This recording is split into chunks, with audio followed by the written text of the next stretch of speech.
বন্ধুরা নমস্কার।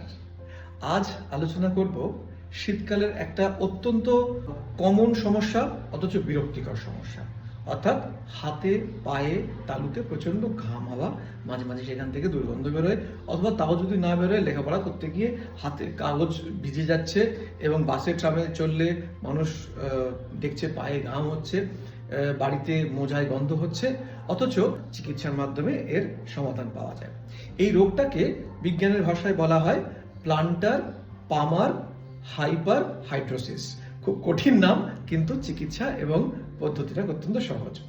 কি হয়, সাধারণত এই শীতকালে শরীর যখন নিজের তাপমাত্রাকে রক্ষা করার চেষ্টা করেন, তখন এই সময় এরকম একটুখানি অতিরিক্ত ঘাম শরীর থেকে বার করার চেষ্টা করে এবং হাতের তালু এবং পায়ের তালু দিয়ে সেই ঘামগুলো বার করে। এছাড়া খুব মানসিক স্ট্রেস, স্ট্রেন, অথবা বংশগত কারণ, অথবা থাইরয়েডের একটু সমস্যা, এই সমস্ত কারণে এগুলো সমস্যা হতে পারে।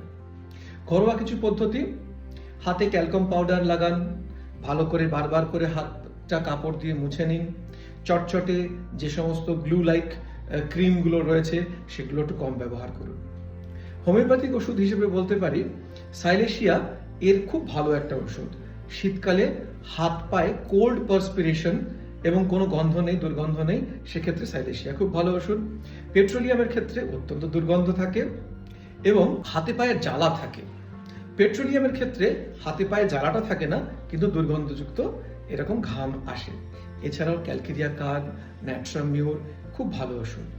কিন্তু বারবার বলবো, হোমিওপ্যাথিক ওষুধ খেতে গেলে একজন রেজিস্টার্ড মেডিকেল প্র্যাকটিশনারের কাছ থেকে ওষুধ খাবেন, কারণ কি হোমিওপ্যাথিকের ওষুধের যদি পার্শ্ব প্রতিক্রিয়া হয় সেটা কিন্তু ভয়ঙ্কর।